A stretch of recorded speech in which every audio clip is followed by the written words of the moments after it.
All right, let's dive right in, shall we? We're tackling R.K. Schnabel's A Richer Way to Think. And wow, this one really got me going. It's like he's shining a light on this hidden script we've all got running in the background. You know, the one that's quietly shaping everything we see and do. And what's really interesting is how Schnabel uses his own life as an example. He's very open, actually, about his own struggles, especially with money, those limiting beliefs around money. It's quite a journey he describes, going from feeling like he was financially cursed to actually creating wealth. Yeah, that whole rags to riches thing was definitely a page turner. But for me, the real aha moment was when he started talking about the brain science behind it all. That's where it clicks for me. You mean the reticular activating system, the RAS? Yes, that's the one. So explain it like I'm 5, because I'm still wrapping my head around it. Okay, picture this. Your brain's getting bombarded with information nonstop, right? The RAS is like this filter, deciding what you actually notice and what gets tuned out.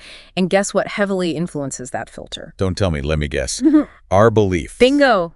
You're catching on fast. So if deep down you think you're unlucky, well, your brain's going to be scanning for anything and everything that confirms that. Okay, that's starting to make sense. But how does that play out in the real world? Schnabel tells this incredible story, a real historical anecdote about the Fuegians, this indigenous tribe in South America. When Magellan and his ships landed, they literally couldn't see them. Wait, hold up. How do you not see giant ships? Because their brains couldn't even process it. It just didn't compute.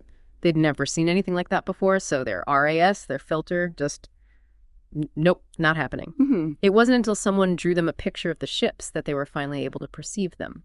That's wild. Okay, so what you're saying is, if our beliefs are too narrow, we're basically blind to possibilities that exist outside of that little box we put ourselves in. You got it, like walking around with blinders on. But the good news is, we have the power to change those beliefs, to take those blinders off and see the world with fresh eyes. And that's where Schnabel's whole idea of imagination being the seed of manifestation comes in, right? Like if you can dream it up vividly enough, your mind starts to believe it's possible. And once your mind's on board, the rest is history. Precisely. And he backs this up with some hard science, too, not just feel-good stuff. He talks about these studies with Soviet athletes who used visualization in their training. Turns out, the ones who really tapped into that mental imagery saw massive improvement in their performance. The mind-body connection is seriously powerful stuff. You know, one thing that really resonated with me was his whole thing about going beyond just logic, about listening to your gut, your intuition, even having a little faith. Sometimes you just got to trust that inner voice. You know what I mean? Absolutely. And he illustrates this beautifully with the story about a man searching for diamonds. This guy spends his whole life traveling the world, digging and searching, but never finds what he's looking for. And then bam, he finds a treasure trove of diamonds in his own backyard. Classic. Classic, and so true, right. He was so fixated on what he thought he knew, on the logical approach, that he completely missed the abundance that was right there under his nose the whole time. And I think that's such a powerful metaphor. It's not just about diamonds, it's about all the incredible opportunities and resources that are readily available to us if only we could see them. So what diamonds might you be missing out on by being too stuck in your own head? That's a question we should all be asking ourselves, for sure. And it makes me wonder, how can we get better at tuning into those intuitive nudges? Because let's face it, logic can only take you so far sometimes. You're absolutely right. And that's where I think Schnabel's emphasis on taming the ego comes in. The ego, with its need for control and familiarity, can really hold us back from those intuitive leaps. It's like our ego wants to keep us safe and comfortable. But sometimes the greatest growth comes from getting a little uncomfortable, from taking a chance, right? But how do we actually quiet that inner critic long enough to hear what our intuition's trying to tell us? He had that funny story about almost burning down his neighborhood as a kid. Oh, yes. The infamous fire-starting incident. That's the ego in its purest form, wouldn't you say? Totally, totally. And the ego's always lurking, right? Always. So how do we put it in its place? How do we tame it, like Schnabel says? Well, he's got a whole bag of tricks, but a big one is just awareness. You know, shining a light on those ego-driven thought patterns. Once you can spot them, you can start to detach from them. So it's not about silencing that inner critic completely. It's more about, like, not letting it run the show. Exactly. It's like, you're not your thoughts, right? You're the one observing them. And once you realize that, you can choose which ones to feed and which ones to let go of. That reminds me of meditation. You know, just watching your thoughts drift by like clouds, no judgment, no overthinking, just observing. Perfect analogy. And the more you practice that kind of detachment, the less power your ego has over you. You start to realize your self-worth isn't tied to what you achieve or what you own. It's just there, inherent. And from that place of like inner peace and self-acceptance, then you're free to really go after what you want. Take risks, pursue your passions, you know. Exactly. And that actually brings us to another big theme in the book, finding and following your passion. Oh, yeah, he's big on that. Yeah. The whole idea that our passions are like clues to our purpose, right? Yeah. Things we're meant to share with the world. Right. Schnabel believes that when you're truly aligned with your passion, work doesn't feel like work. It's joyful, it flows, it's like an expression of your true self. And when you're in that flow state, that's when the magic happens, right? You're more creative, more productive, more successful all around. Absolutely. And he gives you some really cool exercises to help uncover those passions, like thinking back to what you loved as a kid. I love that. Going back to that time before we had all these limiting beliefs and expectations. Exactly. What lit you up back then? What did you lose yourself in? Those early passions can tell you a lot about your true calling. It's like giving yourself permission to be a kid again, to play, to be curious, to follow your curiosity wherever it leads. Exactly. And to trust that inner voice, even if it leads you down a path less traveled. Which brings us back to that idea of balancing logic and intuition.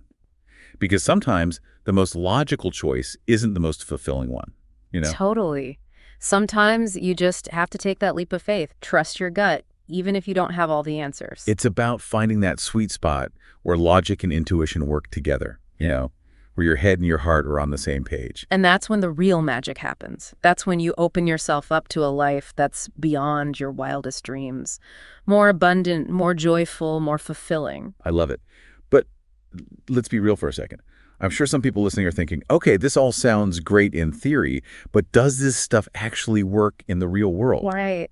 Well, Schnabel tackles that head on. He shares tons of stories from people whose lives have been completely transformed by putting these principles into practice. Yes. Those testimonials were amazing.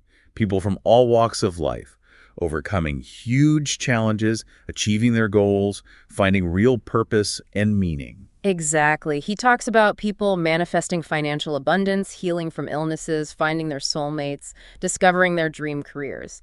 All because they dared to embrace a richer way of thinking. It's one thing to hear about it, but it's another thing entirely to see it in action. Real people, real results. That's powerful stuff. It really is. And it just goes to show you, if they can do it, so can we.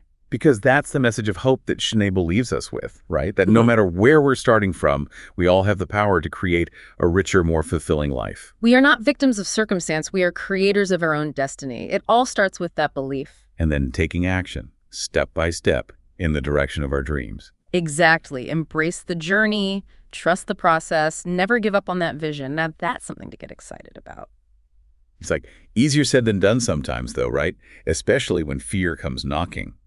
Because, let's face it, stepping outside that comfort zone can be kind of terrifying. And Schnabel doesn't shy away from that, does he? Not at all. Actually, he tackles fear head on. A good chunk of the book is dedicated to understanding fear and finding ways to, work through it. He's got this great saying, false evidence appearing real.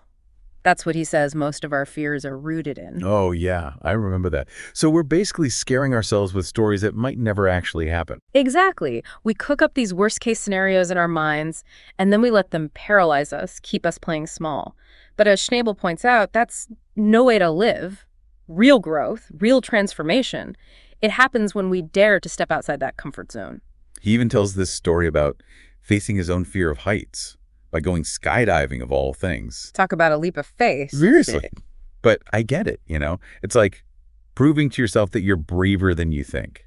Exactly. And he talks about how those kinds of experiences can actually rewire our brains. We break down those old fear pathways and build new ones based on courage and resilience. So we're not just masking the fear. We're actually changing how our brains perceive risk. Exactly. Shifting from, OMG, this is going to kill me, to, okay, this is a little uncomfortable, but I can handle it.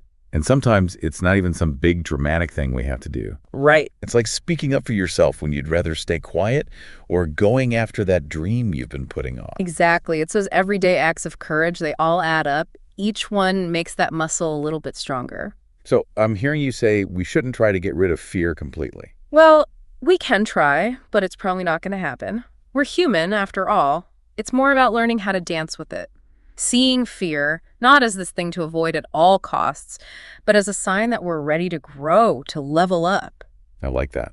Befriending the fear. Because it's trying to protect us, right? Right. But sometimes we got to tell that part of ourselves, hey, I got this. Thanks for looking out, but I'm ready to fly. Okay, so fear, we're cool. Now, one thing I really appreciated about Schnabel's approach is that it's not just about, like, thinking positive and everything will magically be awesome. It's deeper than that. It's about our whole selves, right?